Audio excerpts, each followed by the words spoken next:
Hello, everybody, and welcome to another episode of an experiment called Life with Alex McKenzie. That's me. As always, we are sponsored by Punchline Nutrition. Go and check out NeuroBoost. It's a nootropic, basically like a multivitamin for your brain. I take it before I do any writing, any podcasts, any stand-up comedy. And what we say is we don't guarantee it'll make you smart, but we guarantee it will make you less dumb. So go check it out. Go grab some NeuroBoost. And yeah, use coupon code ATJ to save 25%. Also, my Never Been Better tour is now on sale. That's my new stand-up comedy tour. We're touring all across Canada. The first half of that is on sale, and the second half will be going on sale soon. So go to alextellsjokes.com dash live shows and get yourself some tickets. Again, use the coupon code ATJ, save 25%.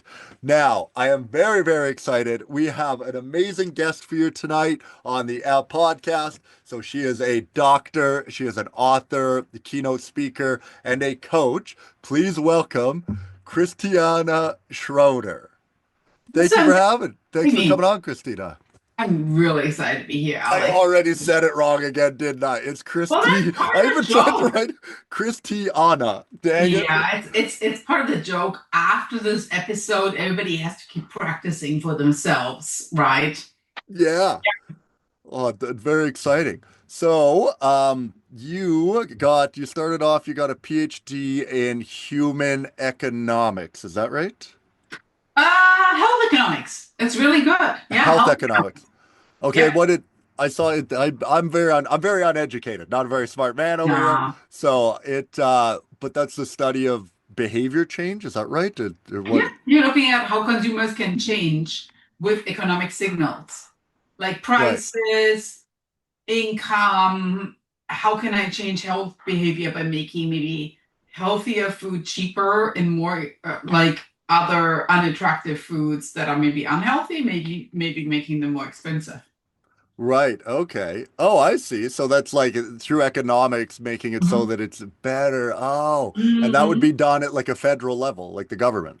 You could, but there are also, state laws that, for Right. instance, make soft drinks less attractive. It's called a soda tax, right? There are some states that have those, some countries in Europe as well. And then, of course, taxation on smoking or use of Right. certain, so that's basically it. How can I guide health decisions with economic signals? Right, right. Yeah, I've heard of the tax thing for smoking. Mhm. I've heard Yeah, that's yeah, yeah, like yeah. that. And then they actually use the money for that for the health care, I think, right? The health That's treat. brilliant. That's exactly it. Yeah. Oh, cool. And then the thing I'm really excited to talk about is your book. Yeah, yeah, So, yeah. yeah, the petite, how do you say it? The petite, Petite practice is petite the practice. European word. Yeah, it's kind of like rooted in my passion for everything that's French. Right, Hmm. right. The petite practice. And from an overview, it looks almost to me a little bit like you probably heard the word James Clear, like the Yeah, Atomic yeah, atomic Habits. habits. Hmm. Yeah. And so that's through like I guess the petite practice, like through small changes getting big results. Is that the idea?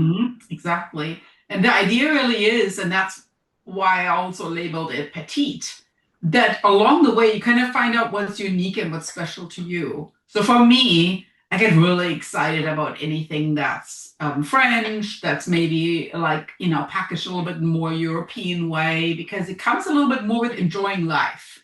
Right. So you want to break things down so that you can actually run your business, but you also, have fun in your life and you take care of yourself. And that's Right. really why I chose that particular word. And it's working quite amazing. I've been used it all my life, and I'm excited to share some of my best tips out here today. Yeah, no, I'm very excited to hear them. I think that's something we're constantly striving for, right? Is like a work-life balance. Like it does Mhm. seem, and from your book, it seems like we can have both. Like you can have a very successful career and you can still have fun. Because I think a lot of the time we're pitched, and it was an old belief that I had for a long time was that in order to be successful, I had to suffer.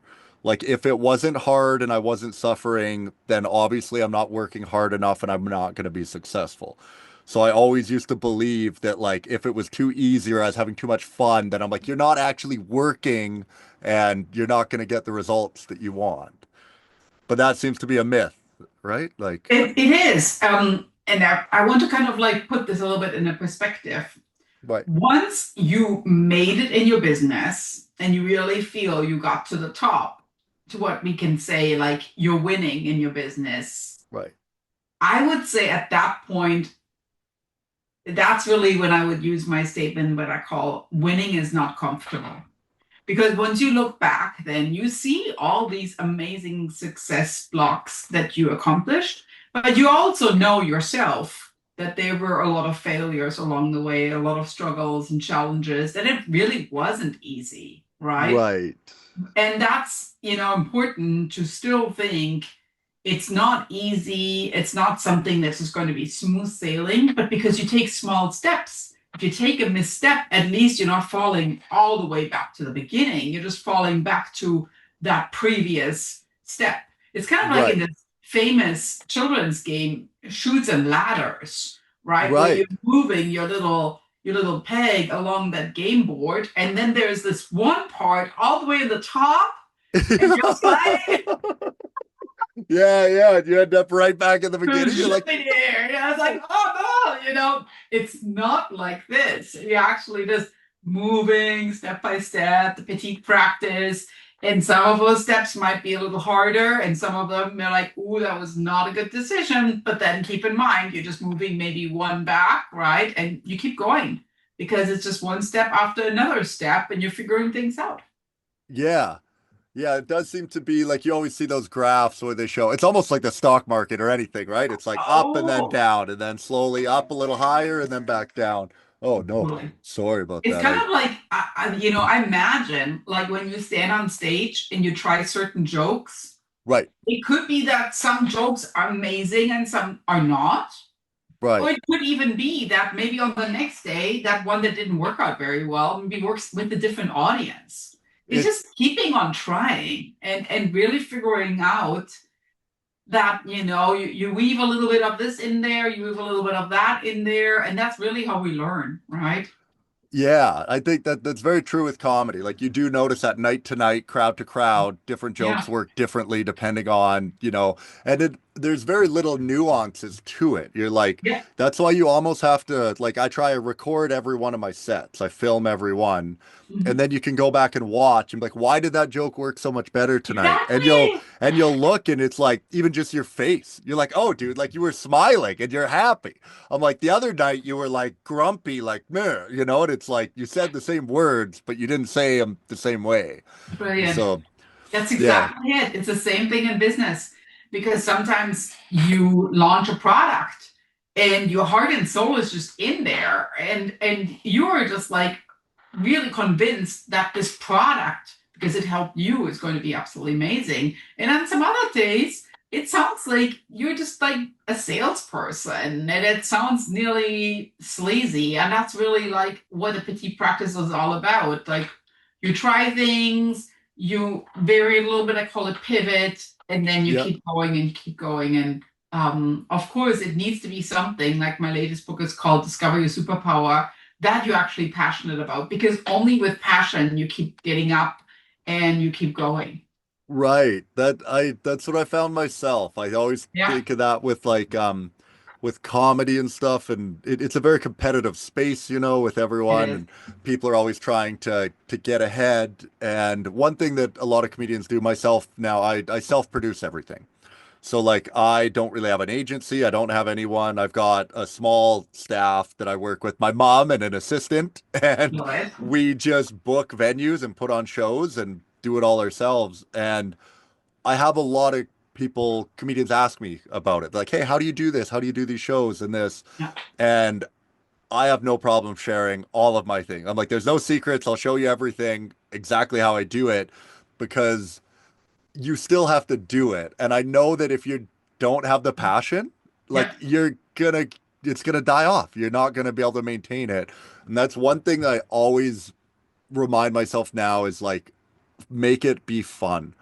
Like as long as you're having fun, you'll keep working at it and it'll keep going.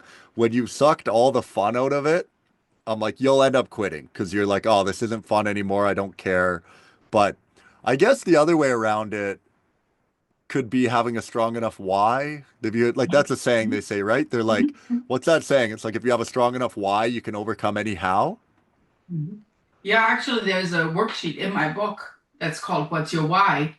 Yeah, And even though, some authors say, well, you don't need to even have a why, it's more, there's a famous book that's called Who Not How, who does it is more important than actually how you do it. But right, I believe that the why should be something very emotional that right, you share as your story. Like, I am a teacher because I'm truly passionate about learning. right. And I'm getting so excited when I learn that in my mind, I know there's a better way of teaching it than the way that I learned it myself. Because I'm a really visual learner and I like analogies. Yeah, And I use these analogies and they are fun. And then when I explain things, I also wouldn't mind reading a book that is fun. So my book is not just like, filled with words, but it's like it has pictures in there, it has flow charts in there, it right. has beautiful images and word searches. Students love word searches. It has little personality quizzes, kind of like those cosmopolitan type quizzes. So I want to make it fun, just like you say, because I don't want to just write something, but I actually want to create something that I would have loved as a student and I like using in the classroom. So when we open the book, it's like, like a little box of chocolates, like in Forrest Gump, Yeah, Forrest right? Gump. Yeah, exactly. It's like all of them taste a little bit different. You never know what you get, but at the same time, it's always fun. It's always like a sweet experience. Yeah, I've always heard when they talk about like with teaching, they say one Yep. person teaches, two people learn. Mm. Because that's the thing they say, right? Is they Yeah. say like if you really want to know whether you understand something, they're like go home and explain it to your dog. Yeah. It's I've true. heard, yeah, so that must be very fun and like teaching, getting to see the people learn and progress. That must be very rewarding and exciting, right? It is, and of course, I mean, for you yourself, interacting with people is really at the end of the day, if you think about your life, Yeah. and if you were to look back and wish what you could have done more, is probably spend more time with people. And Yes. and that's like ultimately what I do. So the other day I sat down, Alex, and I calculated out that I've already taught more than 10,000 students. Oh wow, that's amazing. That's very exciting. And I think so, I was like, okay, so I've interacted with about 3,000 or so business owners. And on yeah. top of the 3,000 business owners that I've helped in my life with my coaching, with various programs, with my books, I have 10,000 students that I helped. And so that's incredible because I feel that I see how consumers are changing, how trends are impacting the way that they view things, the wants and needs, we call them in marketing because I teach innovation entrepreneurship and I teach marketing. And so for me, I'm basically at the pulse of the youth, of the adolescents, because I teach high school classes in the summer, I teach college classes in the year. And then, of course, I see business owners via Zoom, as yourself right now. So I'm Yeah. at the pulse of various target markets and what they want and need and how to interact with them. Is that a big contrast between the because you're getting well the college people in the regular time and then summer, I'm guessing you're getting the kids who failed, who couldn't get through, so they're doing Not at summer school. all. No, I teach it's a summer program Oh, for for super students, advanced kids. There's super kids that advanced, so super kids advanced. that don't want to put the books down. So you're getting Okay. the cream of the Super crop. advanced. It's I call it humbling, Alex. Really? Yeah, Because very these humbling. the It's kids it's are it's just an super honor. smart or what? Yeah. Well, it's just, I mean, if you enroll in a 10-day intensive innovation entrepreneurship class, you want to be there. Yeah, you want Right. to be there. And That so in 10 days, we accomplished so much. oh, that's amazing. Yeah, I noticed that with comedy. I noticed one of the first things I learned was like, if people didn't pay for a ticket, they are a terrible audience member. Okay. So like, because you get hired for like these corporate events and things, and like to go do like a just a thing for like a Christmas party, or sometimes a pub will just give you a couple $100 when you first start to just perform in the corner. But when people didn't pay to watch it, they don't care, and it is awful. Like they're there to talk to their friends. They don't want you there. So they're like, who is this guy talking? I don't even want to hear this guy. I want to talk to Dave right now. And yeah, imagine in the summer Like camps when I you're used paid these, go ahead, for sure. I used to watch the show The Marvelous Miss Miss Mavel. Yes. Yeah, yeah, And I think she sometimes struggled with that, where she performed in these clubs and people were just there for the drinks and for the food and things like that. And yeah, um, in general, you could say that maybe it's true for teaching as well, to where sometimes there is a saying that people say, "Oh, like it's a privilege to go to university," right, and that it's not always necessary that you feel there's actually a cost associated with it, because it could be that students don't even know really how much do these classes cost, or what else would I be doing if I wouldn't be here, right? right. So there's definitely a generational shift there, to where I sometimes see students that maybe have been in the workforce and then they come back, like the business owners, all of a sudden Right. super focused, like, I Yeah. know this is great compared to what else I've experienced. It's amazing. Yeah. Oh, totally. That's exactly how I felt when I got back, like when I found comedy and I didn't have to work at the mill. I felt like I found a second shot at life. Where I was like, okay, if I do really good at this thing, I can make a dream come true. Because my original dream was like I wanted to be a professional hockey player. But Oh, then you just weren't, I wasn't acting like a professional hockey player. I was yeah. just not training hard. I wasn't doing anything I needed to be doing. Um, and so then when that dream died and I had a second chance with comedy, you're like, hey, you better work at it every day.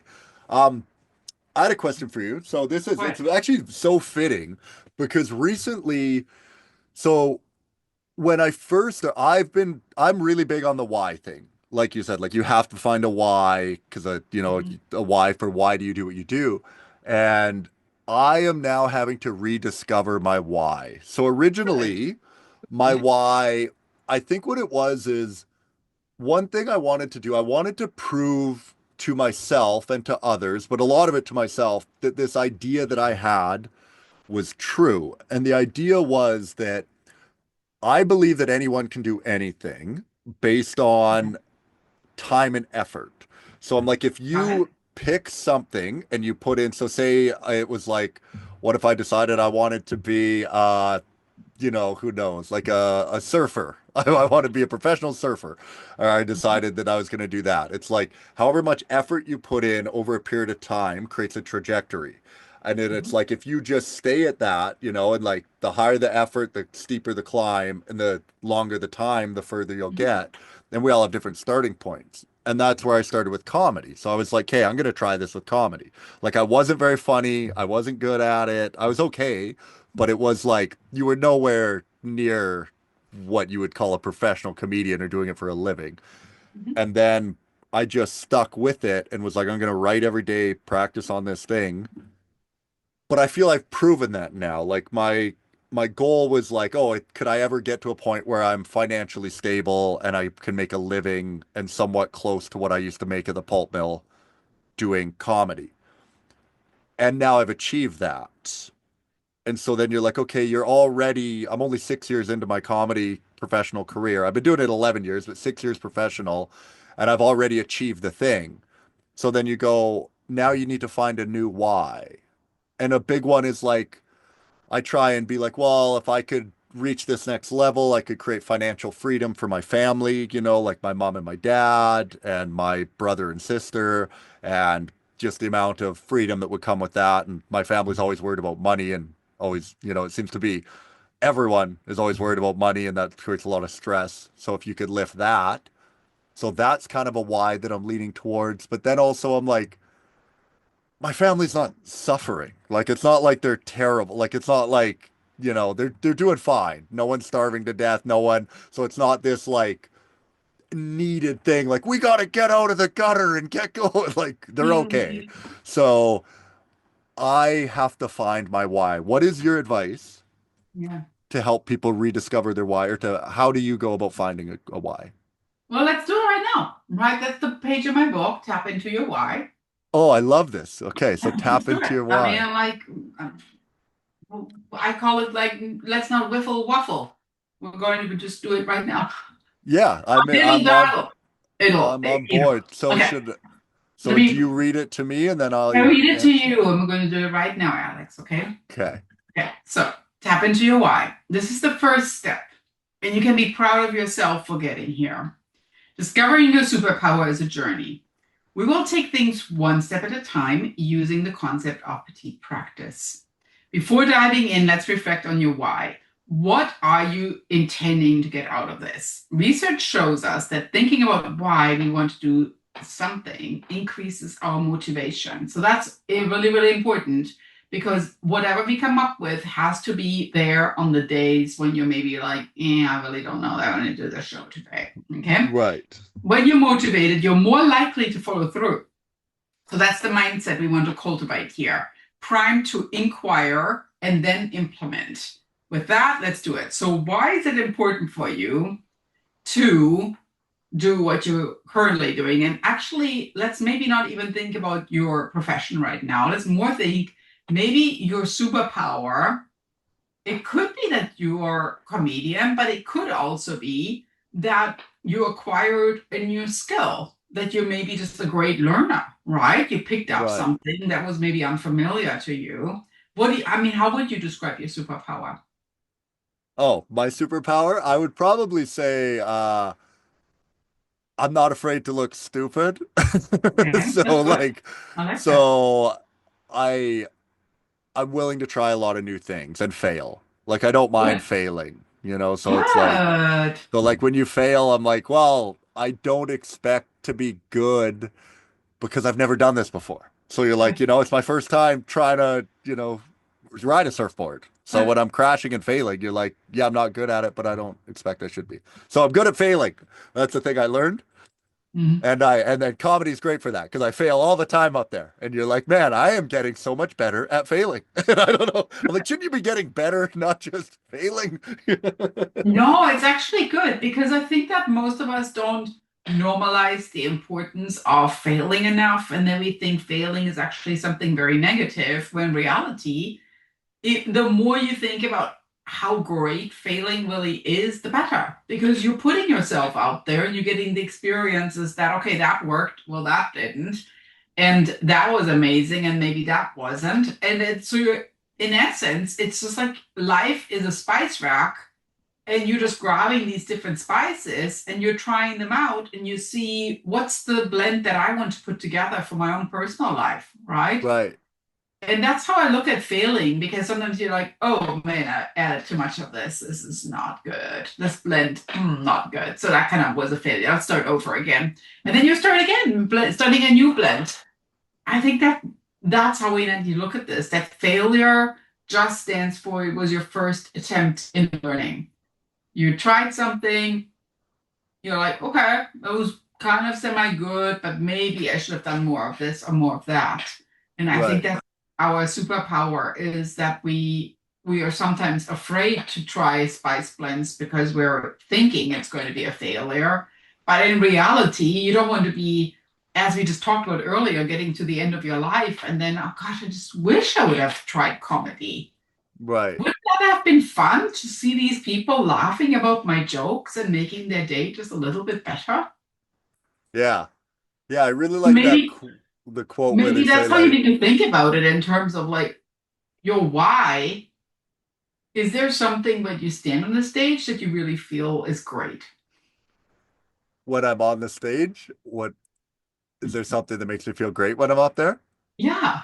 Oh, well, it's just the best part of it all is connection, right? Like you feel connected to a group of people and it's like you feel understood and I get to express myself and it's fun. Like you look out and you see everyone smiling and happy and you're like, dude, look at like it's just such a fun interaction between people where you're like, we're just here for an hour to be silly and have fun together.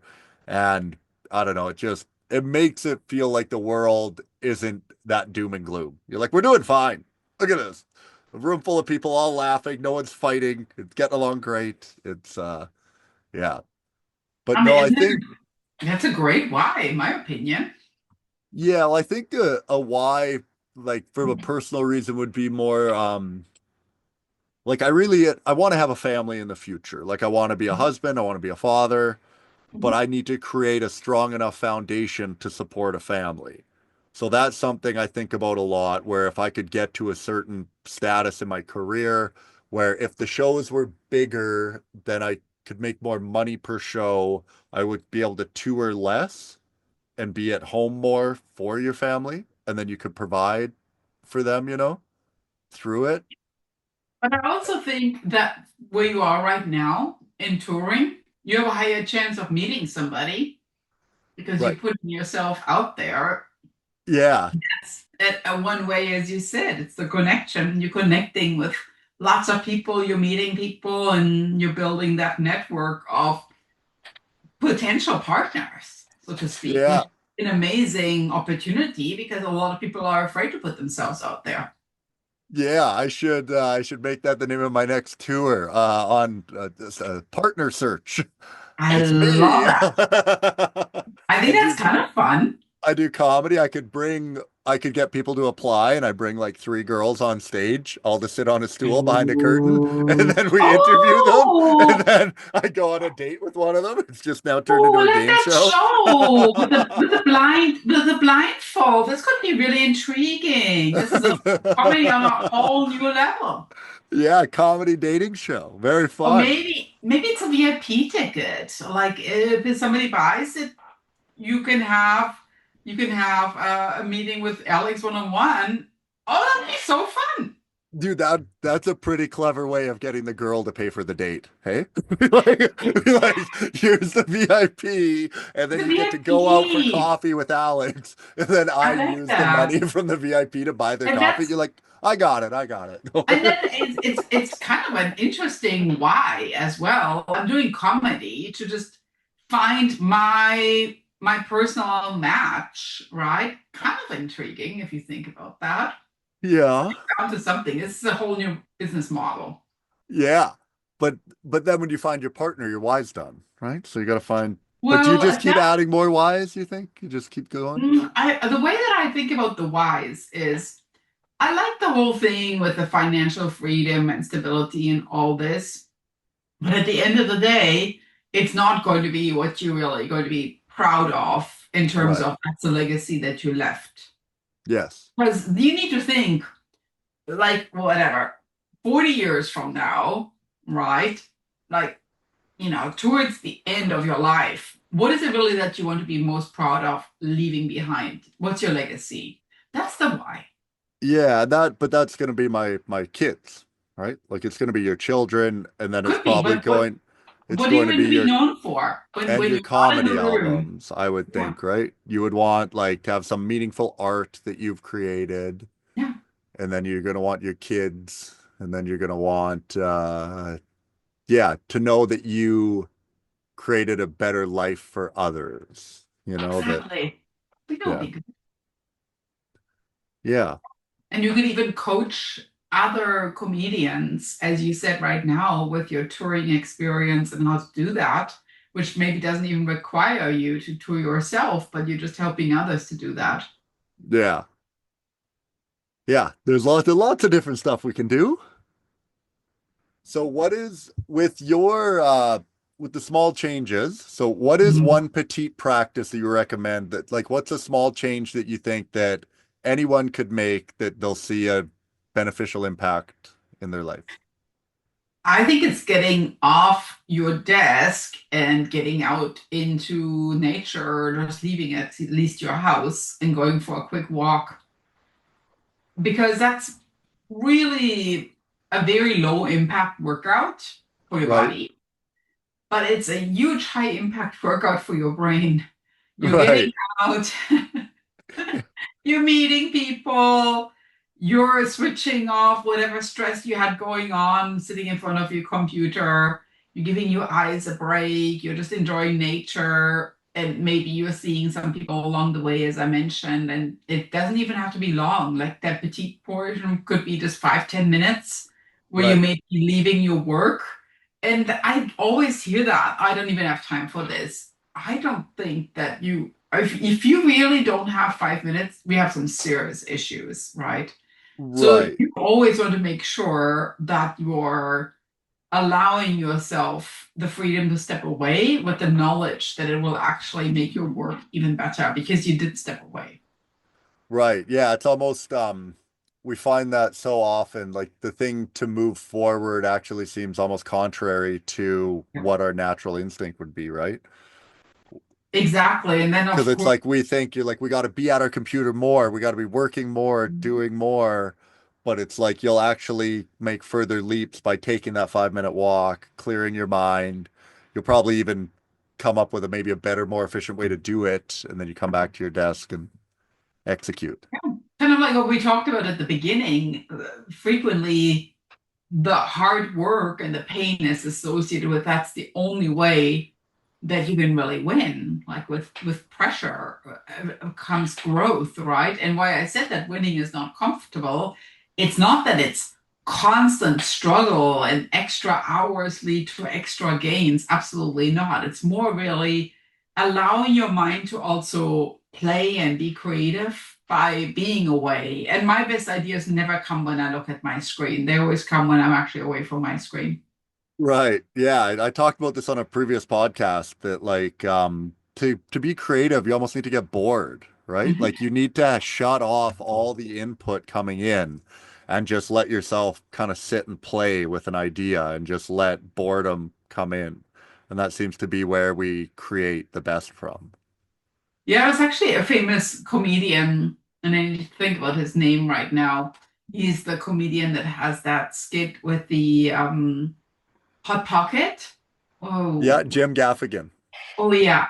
He actually, I read part of an interview with him, and he has basically told his children, I want that you are bored because boredom is a natural part of life. You can't constantly be stimulated. Sometimes you just need to sit and look out of a window Right. and want that you experience that because only then, if you're really bored and not constantly stimulated, you actually come up with creative ideas of what you could be doing. And you're starting to be a problem solver instead of just somebody that needs a phone or a screen to be entertained.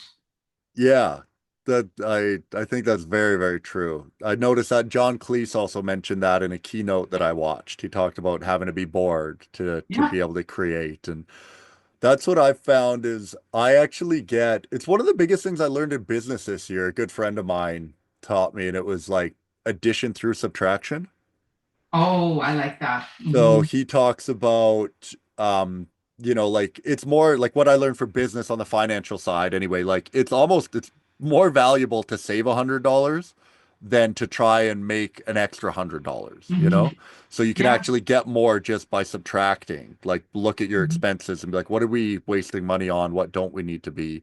And I Mhm. find that with my life as well. Like when I'm looking at things, it's not that I need to do more things, it's that I actually just need to do less of other things. Like two like bad ones are like playing video games. Like I love video games. They're so stimulating for my dopamine. I'm just like "Ah." So I'll do a lot of that. And then recently I dated a girl who vaped, like the nicotine Um, vapes, and I got onto that and it ruins my life. Like it is mhm, so bad because you're getting dopamine every time that you suck on that little pen that it kills all my motivation to do anything else. Like when I'm doing mhm, that, I'm just like content laying in bed. It's like a little adult pacifier.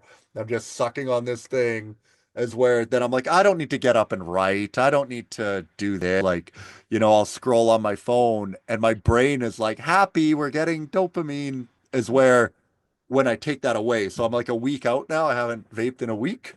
And um I already notice how much my motivation has gone up.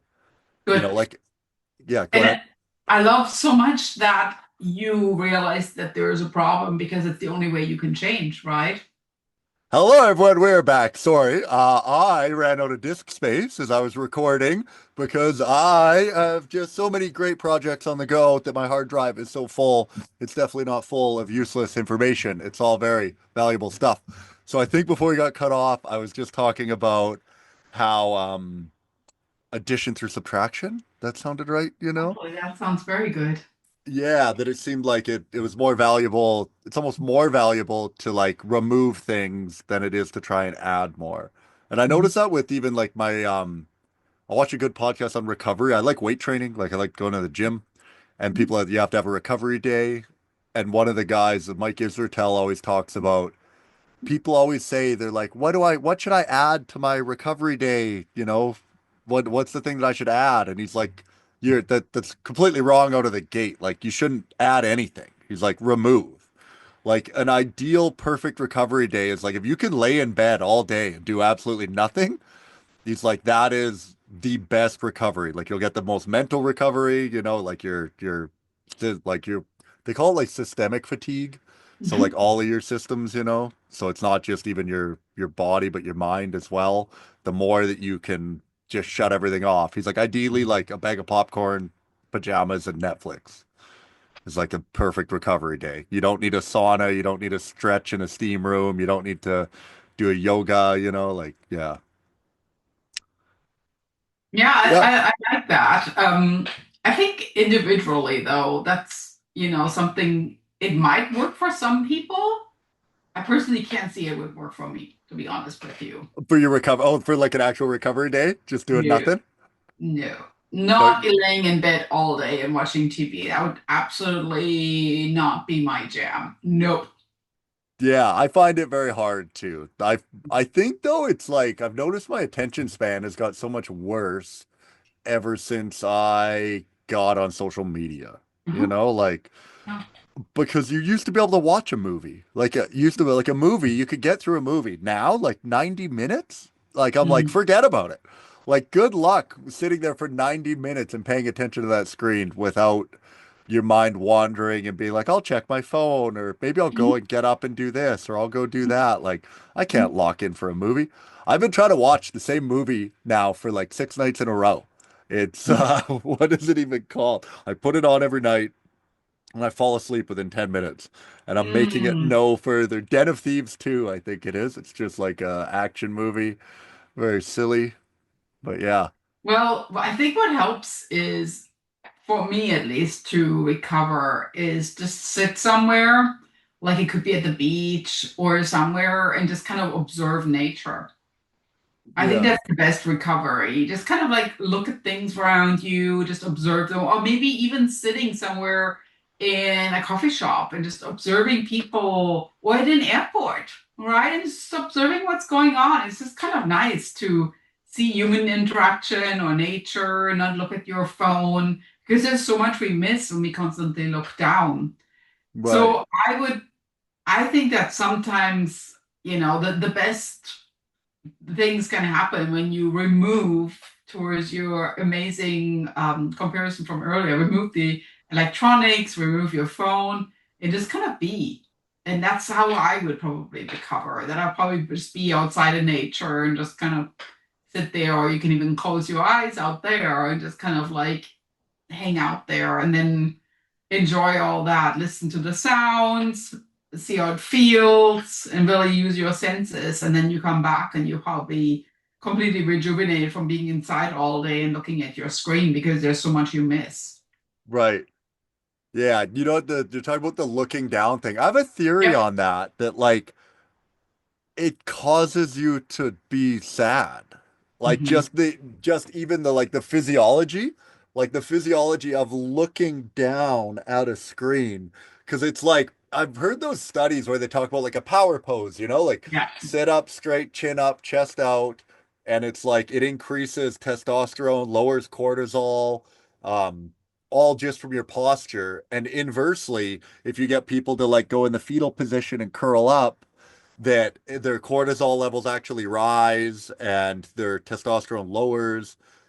And I believe that's with our phones. Part of the problem is we're looking down, and looking down seems like such a negative. thing. But we even do that when we're like walking. When you're walking, you're looking down to make sure you don't trip on something. But I really like I notice almost an instantaneous effect when I look up. Like if I'm walking and I look up at the sky, it's you're just like like it feels you feel better. Like I just feel so much better just from the simple action of looking up at something. I like that. I think there was Yeah. a movie, wasn't it called Don't Look Down or something like that? Yeah, there's the movie Don't Look Up. I think it was Yeah, Don't Look that's kind Up. of fun. It was an interesting movie, really. I've never seen it, but I again, because it's like 2.5 hours long. I I know know. the joke that my buddies were making is like, don't look up how long this movie is. Like, Good but one. Yeah. I heard it's good. It is good. And actually, I have to say about movies is I always break up movies into sections, like using my Petite Practice terminology again.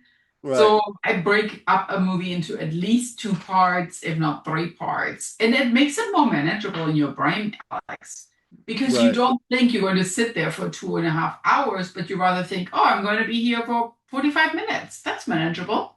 right. And then maybe you can focus because you're like, oh, 45 minutes, I got this, or even 30 minutes, you got this, you know? So Yeah, that's how I maybe start started with that.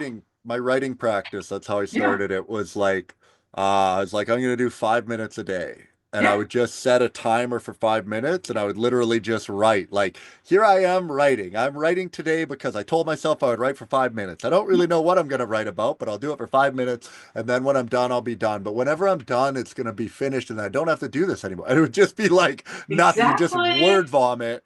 And then eventually, like over time, I then started going up to 10 minutes, 15. And Yep. then typically now I write about 45 minutes in the morning, first thing. Exactly. It's the same And thing. You could do the same thing with watching movies or reading books or going to the gym or eating healthy or hydrating more or whatever you want to do, right? I have a timer here on my desk. Let me actually show you. I think you would really like this. And you can flip it to the time that you kind of would want, right? So 20 yeah, minutes and then 30 minutes, 60 goes down to 50. 15. And you just kind of flip it up and then it starts beeping when the time is done. So you don't use your phone, but you just use a little timer and Right. it also blinks. So it gives you like a visual cue, but at the same time, you also hear it when it's up. And it's a little friendlier because like, oh, look at this cube. Oh, it's so, and it's kind of nice. Yeah. So I have that on my desk and it helps me a lot and focused. Yeah, I think there Alex Hermosi has a really good quote where he's like, until you've worked 100 hours, I think it's 100 hours Yeah. he says, but he's like, until you've spent 100 hours on something, you haven't even tried. Yeah. And he's like, honestly, he's like, go and set a timer at your Yeah. desk for an hour. He's like, just set it for 1 hour and Yeah. take the problem you have and block everything else out and spend 1 hour trying to solve that problem. And he's like, I guarantee you most of the time you'll have it solved within that hour. And it Yeah. like It, yeah. it's nice. Go for it. Finish that, please. Yeah. Oh no, no, that's basically it. Like we think that these things are like so insurmountable or that they're very hard, but it's like you really haven't even put in this genuine effort. Like have you even really you've maybe like you've probably worried about it for hours in your head, but have you actually just blocked everything out and sat down and tried to fix it, you know? Like Yeah, and I actually like that you bring this up because in my book I have these word searches. yeah. And then in my Petite Practice planner, I have what's called a Zentangle, which are like these little coloring pages too. And at the beginning, when I started writing my book and I put everything together, I was like, am I actually really going to do that? But now what's happening in the classroom is, or even in my coaching, is like on this page where we were just at, like a little bit ago, right? There's a Yeah, yeah. space you can write your why, and there's a definition about superpower. But then sometimes I notice people are starting to do the word search. And I'm okay with that because we're all different learners. And some people learn really well when they're more experiencing it. So, more like the kinesthetic learners. Right. And some people learn when they listen. And some people learn when they write. And so we have opportunity in the book to do all of them. But at the same time, I can't dictate always necessarily at what time you learn the best, right? So the experiencing things for an hour is such a brilliant example because you actually, when you think about that, it's just 1 hour of your life. It's not even that long, but trying it really is like the best experience of it is. Just go for it, try it, and then you're like, all right, I took a crack at it. Now I know how it feels like. Yep. Yeah. I really like that. There's another good quote that same guy has, Hermosi, where he says like, this is what hard feels like. Yep. And I think that's so good because he says all the time, he goes, okay, when you set out on this dream or this goal or this pursuit, did you think it was going to be easy or hard? And everyone's always like, I hard. I knew it was going to be hard. And he's like, well, this is what hard feels like. And you're like, ah, because I think about that all the time. Like anytime I've been like really struggling with my comedy career or just times I'm like, man, this is so hard. And I was like, you knew it was going to be hard. Like you said it would be hard. This is what hard feels like. And yeah, it really just helps your brain compartmentalize. And then, yeah, knowing that it's not going to be hard forever seems to help. Yeah. Just like what I had mentioned at the beginning, when people, they ask me, is like, oh, how do I earn my PhD? How do you write books? Because I wrote 3 books, right? How do Right. you do all these things? And that's the question all the time. How do you write? How do you do this? And then I tell them, do you think this is easy? Because if you're under the impression that it is easy, you really need to change your mindset. It's not, right? Right. But if you have enough drive and passion and grit, you can get this done too. It's not like I have any privilege. I was just a hard worker at it. So Right. that's how I look at this. This is what hard feels like. To be an author is by far, it's not easy, or to coach, to be a speaker. It's hard work to get there. But you know what? At some point I got started too. And so I can encourage you. You just need to keep going, the petite practice, just moving one step at a time, and you will get there. But you just have to know that it's not an easy road. Right. But then I think we associate hard with not fun, I guess, right? Like that's like Yeah. going back to the same thing where it's like, well, is it worth it then if it's going to be just this big hard slog? And like that was the thing that I heard a lot of people at my old job. I worked at the pulp mill, so I worked in the heavy industry. I was a power engineer and an instrumentation mechanic. And you would talk to those guys about quitting your job. And I really wanted to be a business owner at the beginning, even before I knew comedy. I thought business was cool. I was like, oh, maybe I'll buy a bunch of lawnmowers and start like a lawn mowing company. Or I was like, I could buy some real estate and be like a landlord and do that kind of thing. But they would always talk you when you would talk to them about it, they would talk about how unfun it was. You know, Yeah. they'd go like, "Oh, maybe our job's not great," but they'd go like, "Yeah, but think about like this is even my dad speaking would be like, okay, so you got a bunch of lawnmowers, right? You're starting a lawn mowing company. Okay, well then you're out there, and next thing you know, freaking your one worker he got drunk last night, doesn't show up. So Yeah. now they're calling you. They're like, "Hey, my lawn's supposed to be mowed. It's not mowed. So now you got to go out. You got to go mow the lawn." But what do you know? The guy he didn't lock the lawnmowers up and they got stolen. So now your lawnmowers are stolen. So now you got to deal with that. Yeah, a stolen lawnmower, employee's not doing your stuff. It's just a headache. Like it's not even worth doing. You're just gonna, and it was always this way of like justifying why they never took a risk because they were trying. I'm like, are you trying to convince me that it's not worth doing, or are you trying to convince you? Because sounds like Mm. you're trying to convince you that this isn't a worthwhile pursuit to go after, you know? And yeah, it just yeah, I don't know. Anyway, sorry.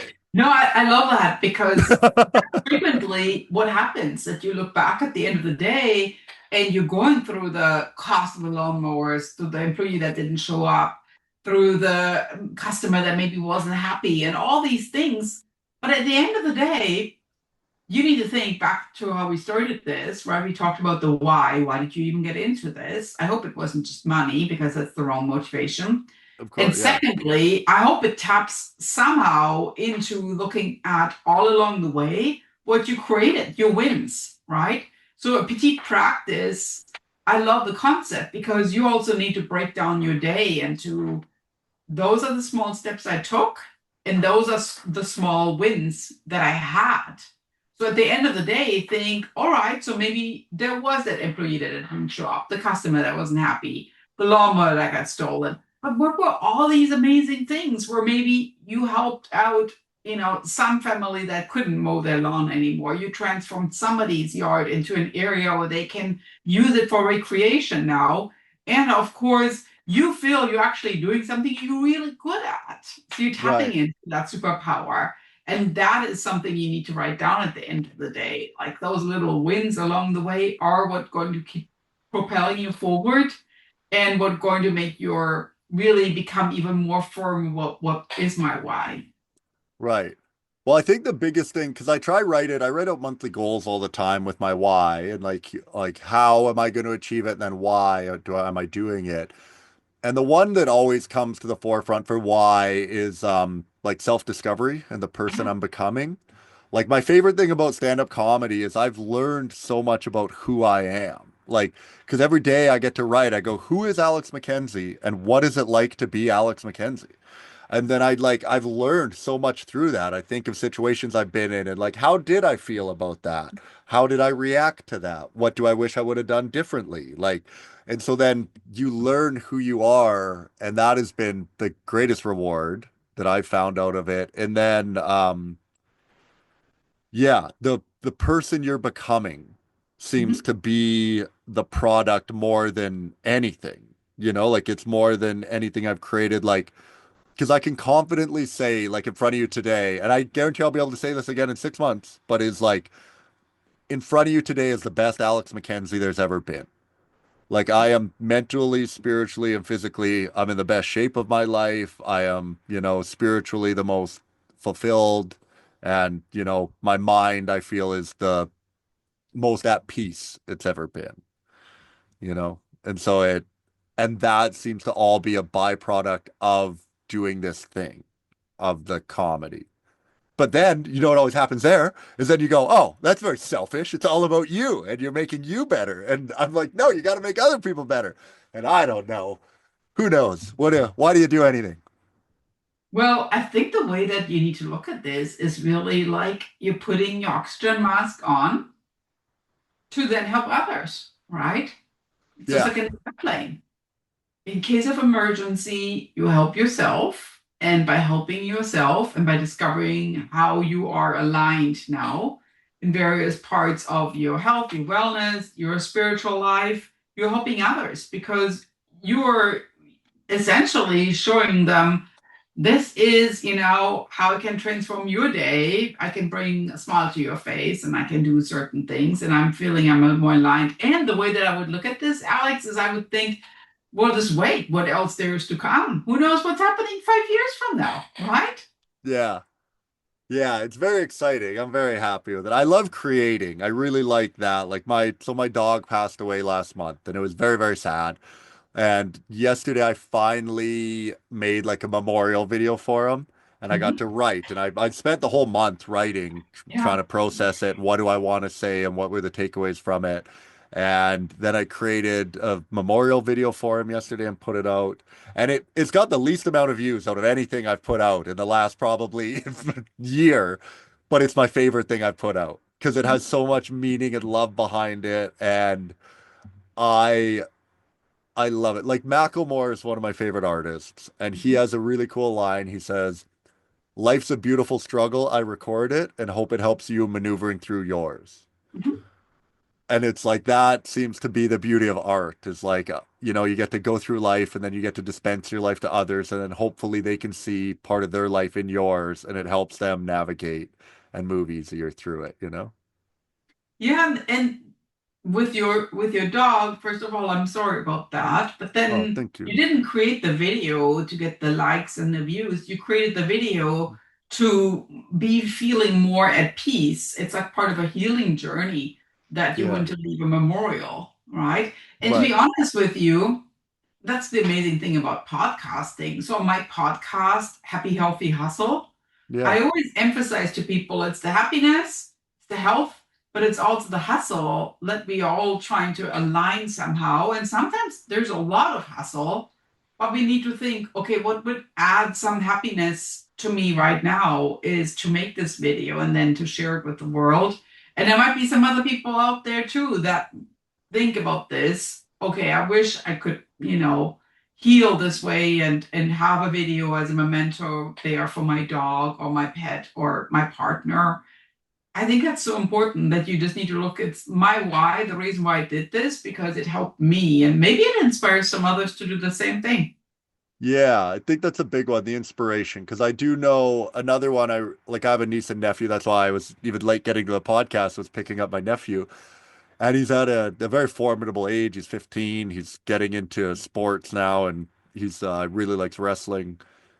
And I want to show him that, like, hey, like if you work hard at something, you can achieve anything. You really can, and like, so I dig into that a lot, I knowing my nephew's looking up to me and going, hey, there's my uncle who quit the job that his dad worked at the mill I worked at, and everyone around here worked in that thing. My dad worked there, like we all worked in the mill.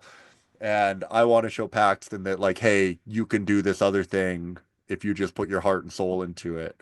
And so that's very exciting. Yeah, I think we just found it. That's your why. Yeah, well, you look at that. That's very good timing because We we did got it. gotta get out of here pretty quick. Well, and ultimately, Alex, I think that's more important than financial freedom Well, or that's why the financial one seems so shallow. Like it's the one that comes to yeah. mind, but you know that it's not the right one because it's not. It would Mhm. be different if my family was like Struggling. scraping, like Yeah. really in the gutter and didn't have a house and we're living in a car and you're like, we gotta get up. But like, we're fine. We're doing okay. So it's like, Mhm. and I just know that the money won't make me happy. And Mhm. I can do that just through a little bit of foresight where like there's certain times where there's been a lot of times I've had no money and I know how stressful that is. But Mhm. then there's been these other times where I finished a very successful tour and I've had lots of money and it's been sitting there and I go Mhm. like I can literally go do whatever I want right now. Like if I wanted, I could go get on an airplane and fly to Bora Bora, you know?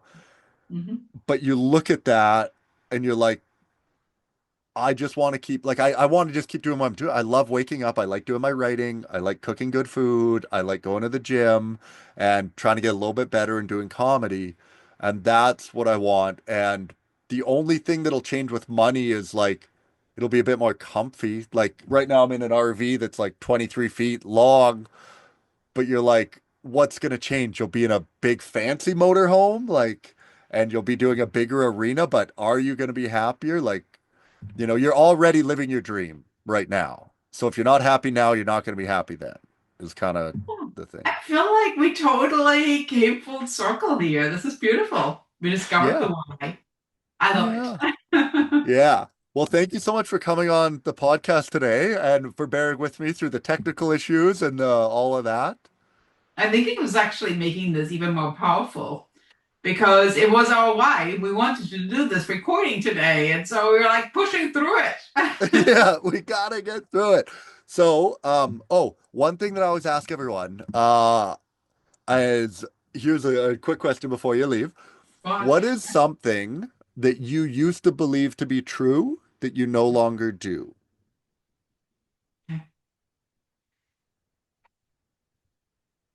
I think that it's actually that's kind of brilliant how we just talked about this a little bit ago with like you you kind of set yourself these conditional goals. If I accomplish this, then I will be happier. If I do this, I will be happier. I think that one thing that I no longer believe that it's true is that these limiting beliefs, we don't actually need that because you can get started any day. It's not really some days on the calendar. Just get started with it, and if you have a goal, you mentioned earlier, going to Bora Bora, Australia, or running a business, starting making candles from scratch, who knows what it is? Just get started with this. So I used to believe that you need to wait for a certain time in your life to do that. I don't believe this anymore. I think just go for it because you should live every day in just working a little bit on something you're truly passionate about.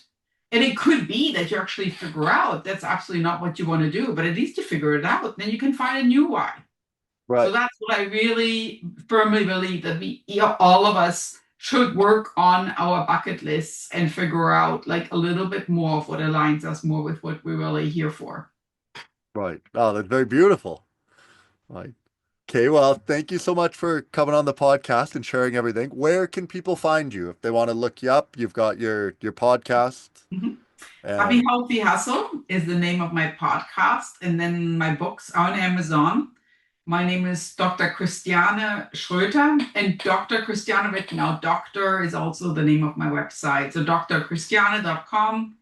Of course, you can watch me on the TEDx stage here in the fall. So I'm really excited about that. ooh, that's Sharing some exciting. cool insights there. And I'm really excited to see also where teaching and coaching, I'm going to help others reach their speaking and writing dreams as well. So if you want to work with me or just set up a call and connect, I would love to hear from you.